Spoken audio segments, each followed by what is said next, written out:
So, welcome back to the shooting channel and welcome back to our second debate with Nick. You all know who Nick is now because you've watched the last film. And this is a film about the problems that people are having while applying or keeping your shotgun certificate.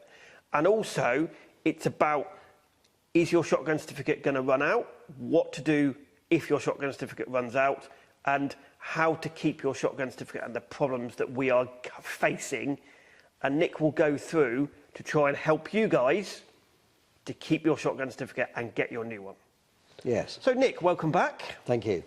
So, can you just explain if somebody is either renewing their shotgun certificate or getting a new one, what do they have to go through? What problems to avoid the problems that is coming up?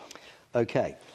The first thing to be clear about is that the police will almost certainly insist on you doing your renewal online. Yep. So what happens for the elder generation that hasn't got a computer? The non-internet generation, they should still be allowed to do it on paper. But, for example, if you'd emailed the police and said, I'd like to do it on paper, you won't, because you clearly have got an email address. So if you genuinely don't use the internet, they will probably let you do it on paper, but they really don't like it. Do you know why? Why? I said in the last programme that they haven't got enough resources.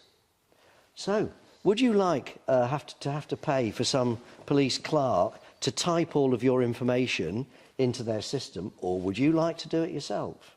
Which is cheaper? So, of course, they want you to do it online because then they don't have to do so much work.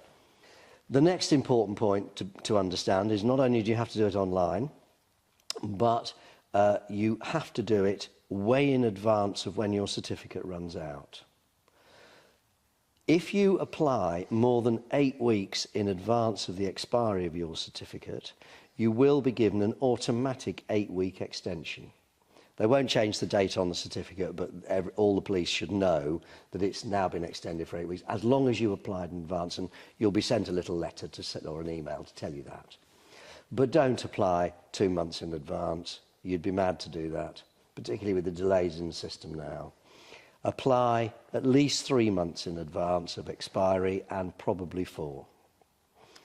The third, and this is really important, since the statutory guidance was introduced, people will begin to think I can't say any words other than statutory guidance. But since that was introduced, one of the issues has been a very close scrutiny on your medical background. And failure to disclose medical problems in 6 areas, things like depression and so on, will be a real problem, and you may be refused. But the problem that has arisen is that we've only had these medical forms for about the last 5 or 7 years. And now you have to do the application online. What you have to do is you have to go to your doctor and pay them to get the medical report, which is you can download from the internet, and your doctor has to sign it and stamp it. I've had several clients who've got into a really big problem because what's happened is they have got the doctor to send the medical report straight to the police. They'd forgotten that for 5 weeks in 2001, they were prescribed a course of very mild antidepressants. And they failed to declare it because when they filled in the form online, they'd forgotten about that. Failure to declare relevant issues on your application for your renewal, that's the end of it. You ain't getting a certificate. I had a lady recently, I had to have a blazing row with the police solicitors, I'm not going to say which force, because she'd forgotten about a speeding conviction in 2011. And they refused to renew the certificate. I put in an appeal on her behalf. Police solicitor says to me, well, withdraw the appeal and make a new application. I said, no. I said, we've made an application, you send a new certificate. This is ridiculous. You send a new certificate. Because how can, you could genuinely have forgotten about a speeding conviction in 2011, couldn't you? And the fact that she'd forgotten. And the law says it has to be a deliberate failure to disclose. But the police take the view that any non-disclosure must have been deliberate. Well, that's just not right. But if it's a speeding fine from 7 years ago, Yeah. it's off your Yes. driving licence. Yes. Yeah. So if it comes off your driving licence, why do you have to declare it? I don't understand that, because if the DVLA Yeah. deem it as it's gone, it's history, Yes. why the hell do they have to come up again? Well, Is that not police jobs worth? as with the medical problems, where you need to get the medical certificate yourself first, so that you're saying the same things as your doctor, with the previous convictions, even minor ones, you not only could you say it they're being jobs worth, but you could also say, but hang on a minute, don't the police already know what convictions I've got? And this is another point which I must make clear, not only might you say, surely they must know, but it's not good enough to say, when I did my last renewal 5 years ago, I did list all my speeding convictions, so I don't have to write them all out again. I'm afraid you'd be causing yourself a big problem if you took that attitude. You have to declare all of it every time. And I don't mind telling you, David, on your channel, that I am still declaring a speeding conviction from 1987. Because, unfortunately, I'm probably one of the few people who really understands how this all works. That's the problem. But legally, that general public, they are all taxpayers in the UK. They're all taxpayers. So the police, yeah. they're paying their tax, not just to get in a shotgun certificate, but they're paying their tax to live in the UK. They're paying for the police, they're paying for the NHS, they're paying for your council tax. So, in a way, you're paying twice, because that police force should know what that person is that is applying for it. Yes. Well, absolutely. But, and this is what the police will say, they need the certificate holder to be honest with the police. It's supposed to be an open and honest two-way relationship. And what they will say is, but it's not a question of whether a speeding conviction in 2011 means that you're not suitable to have a certificate. They're not saying that. They're saying you're not suitable to have a certificate because you are not being completely open and honest with us. That, of course, comes back to the problem as to whether actually you'd remembered it. However, if they come to the conclusion that you haven't engaged in full disclosure, that's where they think their problem. Because people who aren't honest with the police may be behaving badly in other ways.